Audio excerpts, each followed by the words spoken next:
Thank you, everybody, for coming to the Aaron Torres Podcast YouTube page. If you could do me a quick favor, see that little subscribe button at the bottom of your screen? Go ahead, click that subscribe button. Really does help our channel grow, our audience grow, and I really do appreciate it more than you know. So click that subscribe button. Appreciate your support. Now, here's the video that you came here for. Miami Hurricanes visiting the Florida Gators. As you can see on your screen, if you're watching on YouTube, Miami, a 2.5-point road favorite in the swamp, over under set at 54.5. And so when I look at this game, listen, a couple things stand out about both these teams. First of all, with Florida, listen, we've talked Florida so much over the course of this offseason. I have been critical of Billy Napier. And listen, it's for all the reasons that we have discussed over the course of the summer.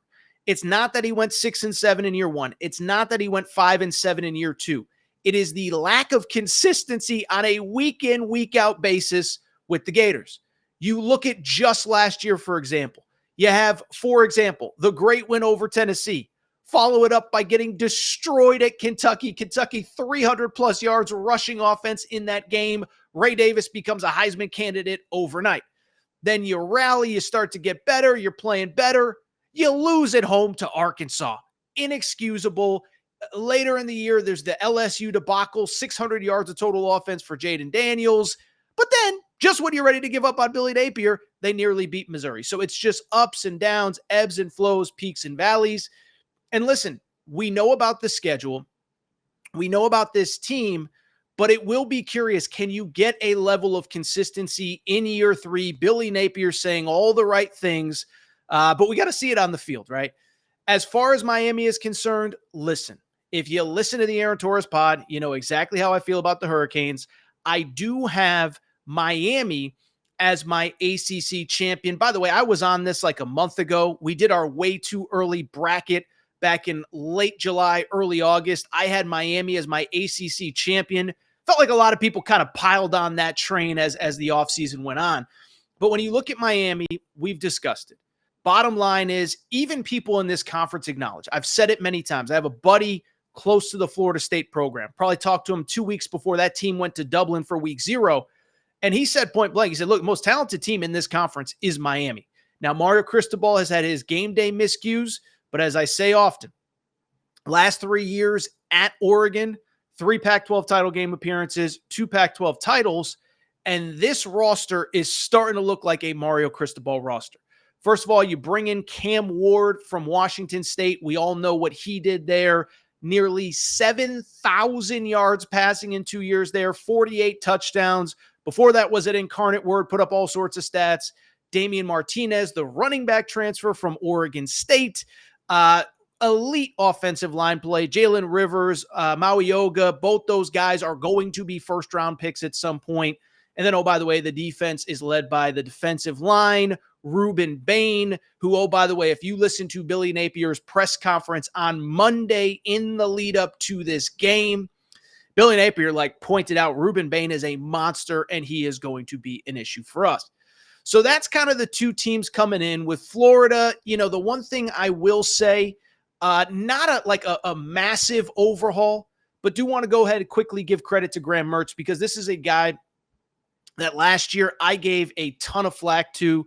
Was a guy that coming into the year from Wisconsin was a turnover machine, struggled. Billy Napier, for all my criticism, I'll go ahead and give him a little bit of credit, because he said in the preseason, he said, we talked to Paul Chryst. They thought they used him wrong. They believed in Graham Mertz. And so Graham Mertz did have a good season. And he, I think, is the reason for hope, if you have it with Florida, is that he was a good quarterback last year. A lot of key pieces returning. And so let's get into this game itself. As I said, as we record here on Tuesday. Now, by the way, it's important to note, if you're watching this on YouTube, if you're listening on Thursday, Friday, lines move. But we are recording Tuesday. Miami, a 2.5-point, as I said, road favorite with the over-under of 54.5. And so when I look at this game, if you've listened to the first couple minutes of this preview, I think your assumption is, well, Torres has been crushing Billy Napier, and Torres has Miami winning the ACC. This is going to be a Canes runaway. I'm sorry, I actually don't see it that way at all. And instead, to me, it's actually the exact opposite. As crazy as it sounds, I think Florida probably is in pretty good position. If they're ever going to listen, they need to win games. We know that. We know how tough the schedule is. But I actually like this matchup, and I actually like how it falls for Florida. Let me explain. First off, credit Florida fans. Listen, I know last year was frustrating, okay?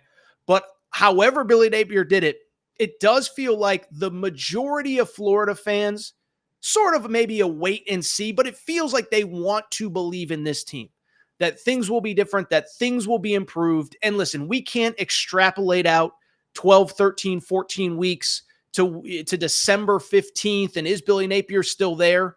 But the one thing I can say, I don't know what the crowds are going to be like in the swamp if Florida is 3-4 after 7 games.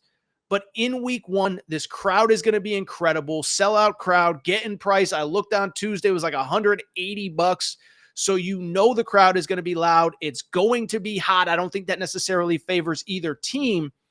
But I am interested in the matchup of quarterbacks. Went out of my way to reference Graham Mertz. Think he was excellent last year.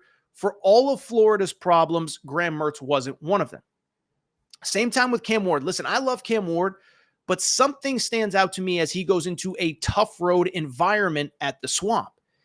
It's the fact that this is a guy that, for all the dazzling plays, as incredible as he's been, this is a guy that has struggled with turnovers in his career. Kind of a crazy stat. I'm going to make sure that I have this accurate before I put it out there. 46 fumbles in a 4-year college career to this point. Now, not all of them have ended up as turnovers. That is just an insane stat. 46 turnovers. And what I think is a couple things. One, you're going into a crazy road environment. Now, I'm not going to sit here and say he's never played in great road environments before. He's played at Washington. He's played at Oregon. He's played in some tough places. But you know what else I think about going into this road environment? And we'll talk about this with some of these other big games. I am curious about the helmet communication, okay? And this is a little bit of a side tangent. But anybody who watched that Georgia Tech Florida State game noticed one thing, I think, pretty obviously. Florida State had the crowd advantage in that place. And you could see throughout that game, Haynes King, there was 3-4 times where he's covering his ears trying to hear what his offensive coordinator is putting in his ear. And so I bring it up because think about if Haynes King is having trouble struggling to hear the play call from his offensive coordinator on what was essentially a neutral field, good luck in front of 90,000 Gator fans in the Swamp. Now, I know Miami's going to bring fans as well, but you get the point. And so I look at this game, home field advantage, turnover-prone quarterback in Cam Ward.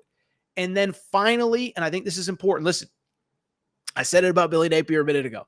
I can criticize, but the crazy thing about him is it feels like every time that you're ready to give up on Billy Napier, he figures out a way to do the exact opposite of what you expect, right? So again, you go back to Tennessee last year. They got beat pretty bad by Utah in the opening game of the season. 2 weeks later, they host Tennessee. Everybody thinks that Florida's going to get killed. They end up winning the game. Then later in the year, and there's the ebbs and flows. He certainly had valleys, but then just when you're ready to give up on the season, nearly beats Missouri late in the year. So the point I'm trying to make is that, yes, when people kind of think, okay, maybe something good can happen, maybe something positive, Utah last year, Kentucky last year after they beat Tennessee, that's when things start to fall apart. But when there are low expectations, it feels like Billy Napier figures things out. Listen, as I said, I don't know if this team's going to go 8-4. I don't know if Billy Napier is going to do enough to keep his job. But do I believe he can do enough at home opening day with the less turnover-prone quarterback to win this game? I do. So not only am I taking the +2.5, I am actually taking the Florida money line at FanDuel.com. I'll tell you what the odds are there as the Florida money line against Miami. Really quick, let me make sure that I have the updated stats here. The money line is +114. Florida, a 2.5-point favorite. I am taking Florida to win outright.